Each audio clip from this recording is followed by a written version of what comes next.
But when she mentions about Israel, all of a sudden, she hates Israel. She wouldn't even meet with Netanyahu when he went to Congress to make a very important speech. She refused to be there because she was at a sorority party. What's up, guys? The debate just ended between Harris and Trump. Kamala Harris and Donald Trump faced off. They had a pretty lively debate. I think, probably Harris won.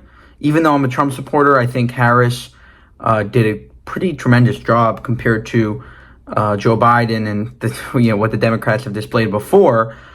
Either it was a draw or Harris won. It wasn't like Trump did unbelievably well. He definitely held his own, had some good moments, a quip or two about the MAGA hat and some other things. But what was interesting, I wanted to showcase what they both said about Israel and Hamas, Israel-Palestine, the whole conflict and what they would do.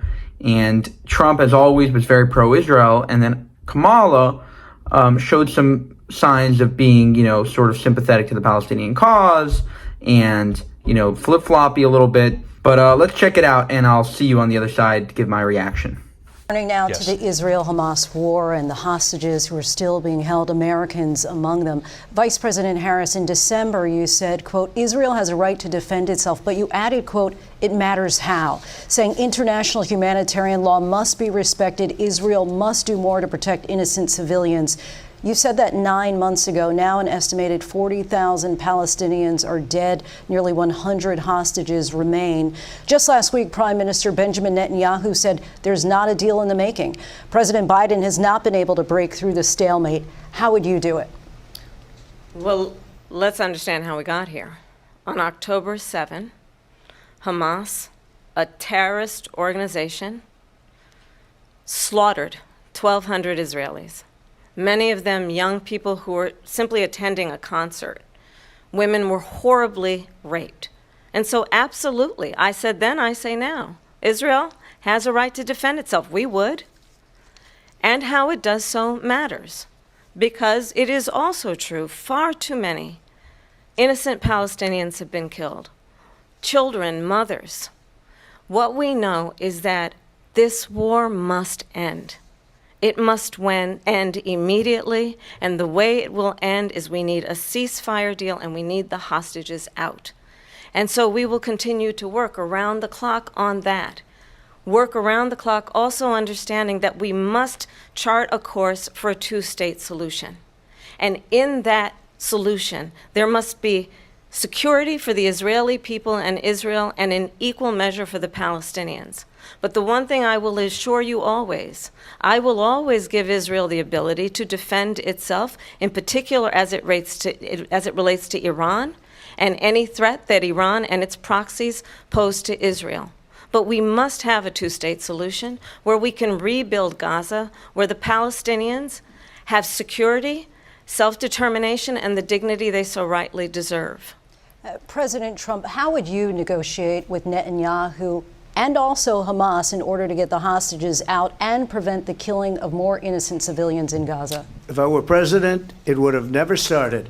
If I were president, Russia would have never, ever, I know Putin very well, he would have never, and there was no threat of it either, by the way, for 4 years, have gone into Ukraine and killed millions of people when you add it up, far worse than people understand what's going on over there.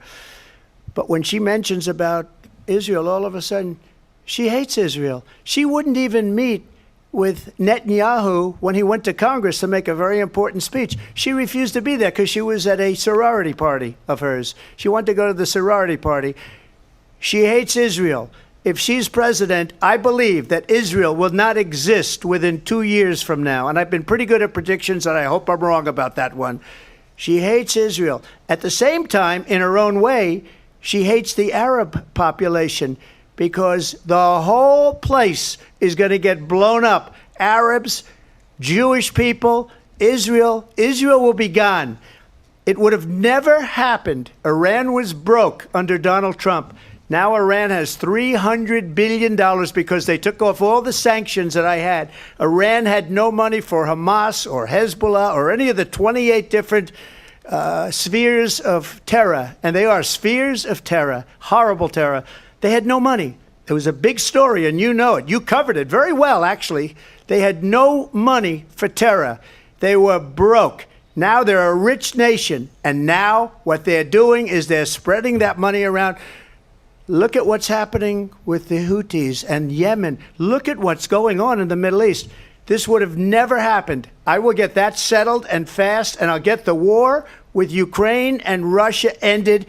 If I'm president-elect, I'll get it done before even becoming president. All right, so just from a ignoramus perspective, from someone that's just watched that without any prior knowledge, they look at it like the two U.S. presidents or president-elects are trying to compete for who can be the bigger Zionist, who can be the bigger pro-Israel voice. So that's definitely a good sign, because it shows the Palestinians that they don't have a lot of power in American politics. It shows that, the world that they don't really have a lot of power in American politics. However, if you look a little deeper, you obviously see that Harris is always trying to hint to her party just little hints, little small things like, yeah, I support Palestinian right to, self-governance and all this other Palestinian state type of stuff, two-state solution. Too many people are dying, innocent civilians being killed, little things where she hints to her radical left side of her party and all these other factions that she is going to implement a lot of this stuff. She just can't say it out loud in front of, tens of millions of people because Americans are so pro-Israel. So what I would say is obviously, Harris is anti-Israel, but she's concealing it well enough, and to an ignoramus, it looks like she's very pro-Israel. So that's why a lot of Jews are still voting for her. Although a lot of Jews are just hate Trump, they don't even care about Israel. But a lot of pro-Israel Jews are still voting for her because she's able to sort of toe that line where she cares about Palestinians, but also, cares about Israel's right to defend itself, which really are oxymoron ideas. For more, subscribe to the channel. If you want to help us make more of these videos, go to buymeacoffee.com/Jewish Uncensored.